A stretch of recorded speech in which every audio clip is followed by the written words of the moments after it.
Hello guys, welcome back to my YouTube channel the radiology revolution. तो guys, हम topic पढ़ रहे हैं इंटेंसिफाइंग स्क्रीन, जिसका फर्स्ट पार्ट हम लोग कंप्लीट कर चुके हैं। तो हमने पार्ट 1 में पढ़ा था इंट्रोडक्शन ऑफ इंटेंसिफाइंग स्क्रीन कि इंटेंसिफाइंग स्क्रीन कैसे होता है, इसका यूज़ क्या होता है, इसका काम क्या होता है और इसमें कौन सी मटेरियल यूज़ होती है जिसकी वजह से ये एक्सरे इसको विजिबल लाइट में कन्वर्ट करता है। ठीक है, फिर हमने उसके बारे में पढ़ा था कि कैसे एक्सरेज लाइट में एमिट होता है विजिबल लाइट में। फिर ल्यूमिनेसेंस के बारे में पढ़ा था। तो जिन लोगों ने फर्स्ट टॉपिक नहीं देखा प्लीज़ वो जाके देखिए, तभी अच्छे से क्लियर होगा। तो गाइस, स्टार्ट करते हैं हमारा नेक्स्ट टॉपिक जो है फ्लोरोसेंस। तो फ्लोरोसेंस क्या होता है? लिखा है when the light emits during the only period of irradiation is called fluorescence. Fluorescence का मतलब यही होता है कि जैसे ही एक्सरेज, यहाँ पे एक्सरेज आएगा यूवी रेज की बजाय हमारे एक्सरे रेडिएशंस होंगे। ठीक है, तो जो हमारी एक्सरेज जैसे ही हमारे फॉस्फोर मटेरियल पे पड़ती हैं, यानी कि इंटेंसिफाइंग स्क्रीन पे पड़ती हैं, वो on the spot visible light बनाती क्रिएट करती हैं। तो जैसे ही हमारी रेडिएशन फॉस्फोर पे पड़ेगी और विजिबल लाइट एमिट होगी, उसी प्रोसेस को हम क्या कहते हैं? फ्लोरोसेंस। ठीक है गाइस, तो ध्यान रखिएगा, जो एक्सरे फोटोन्स होते हैं वो हाई एनर्जी फोटोन्स होते हैं, यानी कि इनके पास क्या होती है? काफ़ी हाई एनर्जी होती है। जैसे ही वो फॉस्फोर पर पड़ेंगे, फॉस्फोर के जो वो लोअर एनर्जी वाले फोटोन्स होते हैं वो क्या करते हैं? लाइट एमिट करते हैं। देखिए, हमने पिछली टॉपिक पे क्लास में पढ़ा था कि इस प्रोसेस पे पूरा हमारा कौन सा इफेक्ट होता है? फोटो इलेक्ट्रिक इफेक्ट होता है। यानी कि एक्सरेज जैसे ही फॉस्फोर मटेरियल पे पड़ती है, फॉस्फोर के जो एटम्स होते हैं उनके आउटर मोस्ट इलेक्ट्रॉन्स इजेक्ट होते हैं और वो क्या करते हैं? एनर्जी एब्जॉर्ब करके वो हाइयर स्टेट में चले जाते हैं। और जैसे ही वो एनर्जी लूज करते हैं और लोअर ग्राउंड स्टेट में आते हैं, तो उसी टाइम वो लाइट एमिट करते हैं। कुछ अमाउंट ऑफ लाइट रिलीज होती है, जो कि हमारी कौन सी लाइट होती है? विजिबल लाइट होती है। ठीक है, तो high energy x rays photon phosphor पर गिरते हैं और फॉस्फोर के जो लो एनर्जी फोटॉन्स होते हैं वो लाइट को एब्जॉर्ब करके, एक्सरेज को एब्जॉर्ब करके विजिबल लाइट क्रिएट करते हैं। ठीक है, यहाँ बोल रहे हैं the phosphor emits different colour during the fluorescence. ये बात ध्यान रखिएगा, जो फॉस्फोर मटेरियल होता है हमारा, ये अलग अलग तरीके की लाइट्स प्रोड्यूस करता है। कभी ब्लू लाइट प्रोड्यूस करेगा, कभी ग्रीन लाइट प्रोड्यूस करेगा। ये डिपेंड करता है हमारे सेंसिटिविटी ऑफ द फिल्म पे। ये हम आगे पढ़ेंगे। ठीक है गाइज, तो नेक्स्ट होता है हमारा क्या है? फॉस्फोरेसेंस। हमने सबसे पहले पढ़ा था ल्यूमिनेसेंस, उसके बाद पढ़ा था फ्लोरोसेंस। अब जो हमारा है ये क्या है? फॉस्फोरेसेंस। ये क्या फिनोमिना है?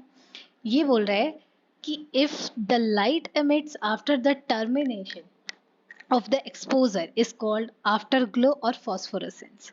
यानी कि क्या होता है? जैसे मान लीजिए हमारा फ्लोरोसेंस, हमने क्या पढ़ा था? फ्लोरोसेंस का मतलब इंसिडेंट रेडिएशन हमारे फॉस्फोर मटेरियल पे पड़ा। ठीक है, हमारा ये फॉस्फोर मटेरियल है।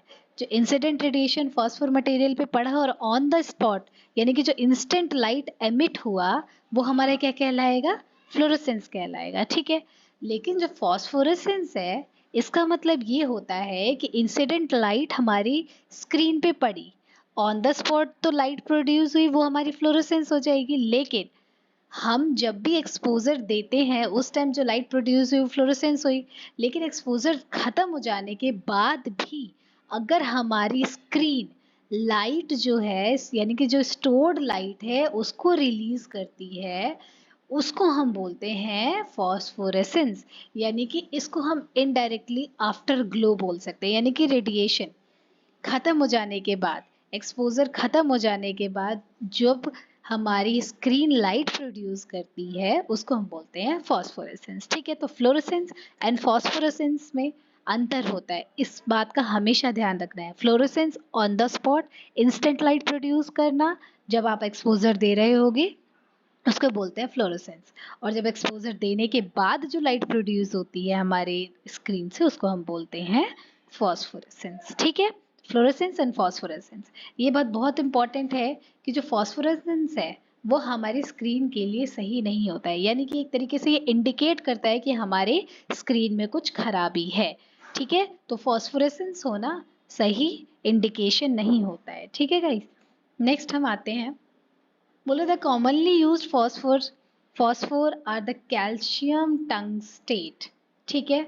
It is most frequently used in intensifying screen. जब भी हमारा इंटेंसिफाइंग स्क्रीन यूज़ होता है, उसमें जो सबसे ज़्यादा कॉमन फॉस्फर जो हम लोग यूज़ करते हैं वो किसका बना हुआ होता था? वो बना हुआ होता था कैल्शियम टंगस्टेट का बना हुआ होता है। ठीक है, किसका बना होता है? कैल्शियम टंगस्टेट का। इस बात को हमेशा ध्यान रखना है कि मोस्ट कॉमनली यूज़ होने वाला फॉस्फर कौन सा है? कैल्शियम टंगस्टेट, जिसका फॉर्मूला है CaWO4। ठीक है, कैल्शियम टंगस्टेट। और ये क्या करता है? कैल्शियम टंगस्टेट हमेशा कैसा फ्लोरोसेंस यानी कि कैसी लाइट प्रोड्यूस करेगा? ये प्रोड्यूस करता है हमारा ब्लू कलर की लाइट। ठीक है, ये कैसी लाइट प्रोड्यूस करता है? हमारा ब्लू कलर की लाइट। तो पेपर में कई बार क्वेश्चन पूछ लिया जाता है कि कैल्शियम टंगस्टेट कैसा कलर का फ्लोरोसेंस प्रोड्यूस करता है, यानी कि कैसी लाइट प्रोड्यूस करता है? तो उसका आंसर है ब्लू। नेक्स्ट आ जाते हैं। उसके बाद जो हम फॉस्फोर यूज़ करते हैं वो क्या है? लैंथियम ऑक्सीसल्फाइड। और उसके साथ क्या मिला होता है? टर्बियम। ठीक है, तो टर्बियम एंड लैंथियम ऑक्सीसल्फाइड, उसमें जो लाइट एमिट होती है वो होती है ग्रीन लाइट। ठीक है गाइस, तो हमने जैसे कि अभी पहले पढ़ा था, अभी कुछ देर पहले, कि हमारी जो फॉस्फोर होती है वो अलग अलग तरीके की लाइट प्रोड्यूस करती है। कभी ब्लू लाइट प्रोड्यूस करेगी, कभी ग्रीन लाइट प्रोड्यूस करेगी। ये किस पे डिपेंड करता है? ये हमारा डिपेंड करता है कि फॉस्फोर बना किस चीज़ से है। ठीक है, अगर हमारा फॉस्फोर कैल्शियम टंगस्टेट का बना रहेगा तो उसमें ब्लू लाइट प्रोड्यूस होगी। और अगर हमारा फॉस्फोर लैंथम ऑक्सीसल्फाइड विद टर्बियम से बना रहेगा तो उसमें ग्रीन लाइट प्रोड्यूस होगी। ठीक है, the blue and the green light screen are the most popular. बिल्कुल कॉमन बात है कि जो हमारी सबसे ज़्यादा इंटेंसिफाइंग स्क्रीन जो यूज़ होती है वो कैसी कलर प्रोड्यूस करते हैं?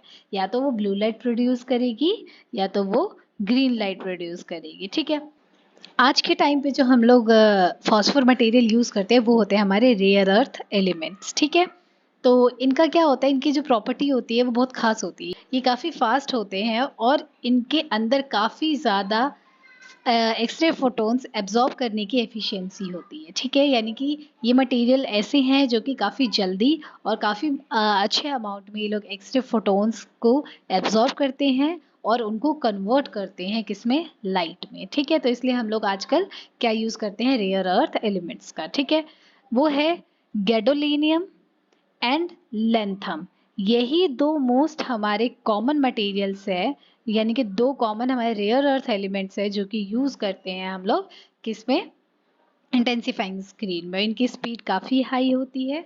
ठीक है, और ये लोग काफ़ी अच्छे से एक्सरेज को एब्जॉर्ब करके उनको कन्वर्ट करते हैं लाइट में। तो ये कुछ एग्जांपल्स हैं हमारे रेयर अर्थ एलिमेंट के जो कि हम लोग यूज़ करते हैं फॉस्फोर को बनाने के लिए इंटेंसिफाइंग स्क्रीन की। ठीक है, वो है हमारा lanthanum oxybromide, lanthanum oxysulphide, gadolinium oxysulphide and yttrium oxysulphide. ये कुछ एलिमेंट्स हैं जो कि हम लोग यूज़ करते हैं। ठीक है, कई बार ये क्वेश्चंस पूछ लिए जाते हैं एग्जाम्स में कि ऐसे कौन से एलिमेंट्स हैं जो कि काफ़ी हाई स्पीड में एक्सरे फोटोन को एब्जॉर्ब करते हैं और उनको कन्वर्ट करते हैं। तो ये हैं उनके एग्जाम्पल्स। ठीक है, तो गाइज यहीं पे हमारी क्लास आज की ख़त्म होती है। आशा करती हूँ कि आपको ये वीडियो अच्छी लगी हो।